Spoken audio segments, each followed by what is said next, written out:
पत्नियों का जान खतरे में नहीं है, पतियों का जान खतरे में है। पुरुष की संख्या समाप्त हो जाएगी। जिस दिन लड़कियां जेल जाना शुरू करेंगी उस दिन मैं गारंटी देता हूं कि ये जो भागना अब परिवार के ऊपर दाग लगना है 99% रुक जाएगा। सरकार एक विधेयक पति सुरक्षा का पास करे ताकि पति भी सुरक्षित रह सके। लोगों में चर्चाएं चल रही है, महिलाएं और पुरुषों में ये चर्चाएं हैं। पुरुष इस समय जो है खौफ में है कि आखिरकार शादी विवाह कैसे करें और किस पर भरोसा करें, क्योंकि जो राजा रघुवंशी थे वो सोनम रघुवंशी से शादी तो किए, हंसी खुशी शादी हुई, हनीमून के लिए वो मेघालय गए, लेकिन मेघालय में उनकी ही पत्नी सोनम रघुवंशी द्वारा उनकी सुपारी देकर हत्या करा दी जाती है। कानून तो महिलाओं के लिए बहुत बना है, लेकिन अब तो ये देखा जा रहा है कि इतने बड़े बड़े कांड महिलाएं कर दे रही हैं कि उसमें जो है लोग सोचकर हैरान हो जा रहे हैं। आप सोच लीजिए कि इतना बड़ा कांड हुआ, एक महिला ने 3 राज्यों की पुलिस को इस तरीके से घुमाया कि लोग घूमते रहे और समझ नहीं पाए कि आखिरकार हुआ क्या है। अंततः ये पता चलता है कि नहीं, जो है सारे फसाद का जड़ और पूरा वो मास्टरमाइंड वही निकलती है जो पत्नी होती है। आइए हम इनसे जानते हैं कि क्या आखिरकार लोग किस पर भरोसा करें। बहुत बहुत स्वागत है आपका। देखिए, आपने बहुत अच्छा क्वेश्चन उठाया कि पति का जान खतरे में पत्नियों से। अब वर्तमान समय में, क्योंकि पूर्व में यही सुना जाता था कि पत्नियों का जान खतरे में है, लेकिन वो भी समय गलत था। हम 41 साल नौकरी करके आए हैं, तो हमने तो ओरिजिनलिटी देखा है कि 1% ऐसा होगा जो ससुराल वाले उस औरत की हत्या करते हों। 99% आत्महत्या करती हैं। अच्छा। मुकदमा भरे पंजीकृत होता है, क्योंकि सरकार का नियम बना है। अब सरकार तो जान गई कि अब पत्नियों का जान खतरे में नहीं है, पतियों का जान खतरे में है। अब तो लोग विवाह शादी करें तो पहले यह पूछ लें कि आपके लड़की का कहीं प्रेम प्रसंग तो नहीं है। अब यह लोग पढ़ाई लिखाई, शिक्षा, ऊंचाई, लंबाई, उसकी शकल सूरत अब ये ना देखें, पहले यही मालूम करें कि वो लड़की का कहीं अफेयर तो नहीं चल रहा है। अफेयर चला तो उसके लड़के का जान खतरे में है। निश्चित वो हत्या कराएगी। और आज कचहरी में चले जाएं, जैसे कहावत है कि मुर्दा घाट पर चले जाएंगे तो सारे आपको लगेगी कि सारी दुनिया मर गई। कचहरी में चले जाएंगे तो यही सोचेंगे कि कितनी छूटी हुई घूम रही हैं। तो ये सब क्या सारी पत्नियां अपने पति को छोड़ करके चली आई हैं? हॉस्पिटल में चल जाइए तो मरीजों की भरमार लगी है। उसी तरह से अब पतियों का जान खतरे में है। बहुत दर्द हो रहा है इस मामले को बताने में कि बताइए कि मेघालय में वो हत्या करवा दी पति का, आकर के गाजीपुर में गिरफ्तार हो रही है। और यहाँ गिरफ्तार हो रही है, गिरफ्तार होकर के वहाँ की पुलिस आकर के उसको रिमांड पर ले जा रही है। और ले जाने के बाद उस मामले का पर्दाफाश हो रहा है।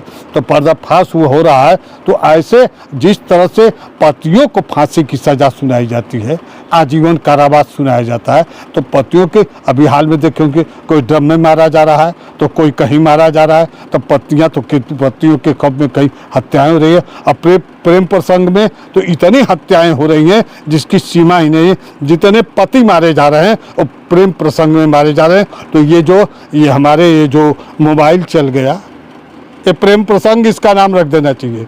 इसका नाम मोबाइल रखना ही नहीं चाहिए, मोबाइल का नाम बदल दिया जाए।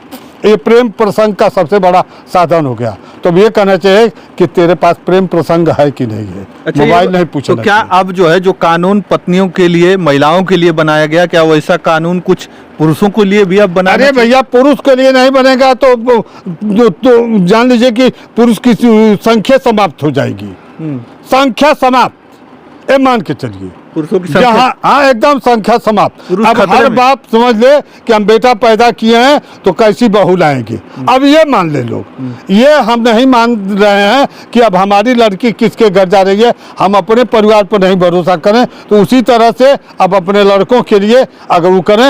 अब प्रेम प्रसंग में विवाह जो हो रहा, आए दिन देख रहे हैं कि तमाम शादियाँ डेली प्रेम प्रसंग में हो रही हैं, भाग रही हैं, पड़ा रही हैं। थानों जिले का लोकेशन गए तो 10-20-25 मुकदमा पर डे कायम होता है भागने का। अच्छा ये बताइए ये कि सिस्टम बन गया जो है। ये मैटर हुआ, सोनम रघुवंशी जो है 3 राज्यों की पुलिसों को एकदम से बेवकूफ़ बना के घूम रही थी, वहाँ से केस हुआ, इसके बाद वहाँ जो है मेघालय में ढूंढ रही थी। अगर उसको शायद नहीं अगर पसंद था तो पहले ही बता देती। इतना जो है मास्टरमाइंड और चाल ऐसे चली कि इसमें लोग परेशान हुए।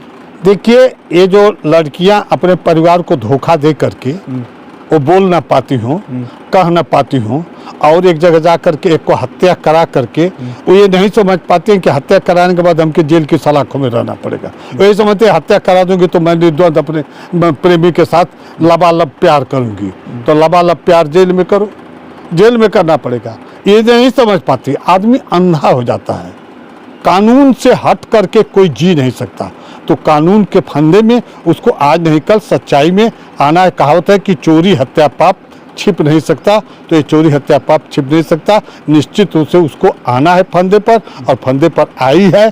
और ये जो इस समय हमारे केंद्र सरकार हो, उत्तर प्रदेश सरकार हो या माननीय सर्वोच्च न्यायालय का जो नियम कानून या विधेयक पास होता है, उस विधेयक में पतियों की सुरक्षा की गुहार तो मैं लगा ही रहा हूँ कि पतियों को सुरक्षा दी जाए। हम लोग तो अपनी उम्र झेल गए हैं, अब हम लोग कहाँ हत्या के लायक हैं, लेकिन हमारे बच्चों का जान खतरे में है, तो इनके लिए निश्चित एक नया कानून बने कि पति सुरक्षा, पत्नी सुरक्षा नहीं, पति सुरक्षा कानून बनना चाहिए। इसलिए कि पतियों का जान तो हमारी पीढ़ी है, हमारी पीढ़ी समाप्त होने के कगार पे जाएगी। तो उनके लिए मैं उत्तर प्रदेश सरकार हो, केंद्र सरकार हो या माननीय उच्च न्यायालय, सर्वोच्च न्यायालय हो, इनसे भीख मांगने का प्रयास करता हूँ, इनसे निवेदन करता हूँ कि हमारे जो लोग खतरे में चल रहे हैं उनको खतरे से उभरने के लिए एक पति सुरक्षा भी बनाया जाए। जैसे मानवाधिकार है, स्त्रियों के लिए पतियों के लिए बना है, तो ये जो बना है तो पति सुरक्षा का भी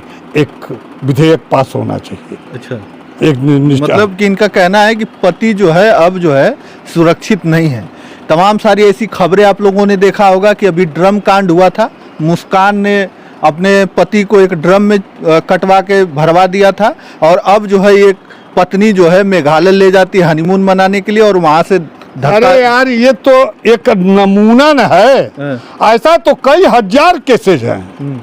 आप एक को मत करिए, एक तो ड्रम में कर दिया तो ड्रम भी हो गया, वो मेघालय से चली आई तो यहाँ हो गया। आप अपने यहाँ कहीं देखिए, कहीं देखिए, लड़कियों के ऊपर उतना ही कानून बनना चाहिए जितना कानून लड़कों के ऊपर बना है। अच्छा, ये कानून ही गलत बना है। मैं तो कानून को ही सीधा आरोप लगा रहा हूँ कि जो हो रहा है, अगर लड़के जेल जा रहे हैं प्रेम प्रसंग में, लड़कियां तो जेल जाती नहीं हैं। अगर जिस दिन लड़कियां जेल जाना शुरू करेंगी उस दिन मैं गारंटी देता हूं कि ये जो भागना और परिवार के ऊपर दाग लगना है 99% रुक जाएगा निश्चित रूप से। लेकिन लड़कियों के ऊपर तो कोई कानून नहीं है, तो लोग नारी सुरक्षा में लगे हैं। पुरुषों को आत्महत्या के लिए कगार पर किए हैं और नारी सुरक्षा में लगे हैं। कहाँ ले जाएंगे देश को ये नारी सुरक्षा? देश कहाँ जाएगा? देश तो मेरा बर्बादी के कगार पर खुद ढकेल रहे हैं। तो इस नाते मैं सरकार से निवेदन करूंगा कि सरकार एक विधेयक पति सुरक्षा का पास करे ताकि पति भी सुरक्षित रह सके। लेकिन ऐसी महिलाएं को आप क्या करेंगे? ऐसी महिलाओं को क्या कहेंगे? अब सोनम को ही ले लीजिए, सोनम रघुवंशी को क्या कहेंगे जो इतना षड्यंत्रकारी निकली? देखा, एक बात बता दें मितऊ, मितऊ हमारा आगे लाभ दूते देहाती में आवा, हमार मितऊ एक से भाषा सुनी ला, मेहरारू हैं, खुश रही हैं, खुश रही हैं, तो ये कूल दे देनी। कूल माने समझा तुआ सब समझ जाई कि कूल दे दी हैं और नाराज भैली तो गरमे में फांसी लगा के लटक जाइए, चल जी बा जेल रह जाऊ। ये हाल ही हमारे देश का। तो ये सुनिला यही खातिर के तो के बतावत ही कि ई नारी सुरक्षा हटाई के लोग पति सुरक्षा भी कायम कर दें। अच्छा, देख लीजिए, अब नारी सुरक्षा की बात करने वाले लोग जो है अब पति सुरक्षा की भी बात करें, क्योंकि जैसा कि इन्होंने कहा कि कानून इस प्रकार से भी बनना चाहिए। हमारे साथ थे ओम प्रकाश सिंह, पूर्व दरोगा, और उन्हीं सब मुद्दों पर हम बातें कर रहे थे। बाकी आपकी क्या राय है? क्या आपको भी लगता है कि नहीं, पुरुष सुरक्षा के लिए भी कानून बनाने चाहिए? तो आप भी अपनी राय हमें कमेंट में अवश्य बताइएगा। चलिए, इस वीडियो में इतना ही। धन्यवाद।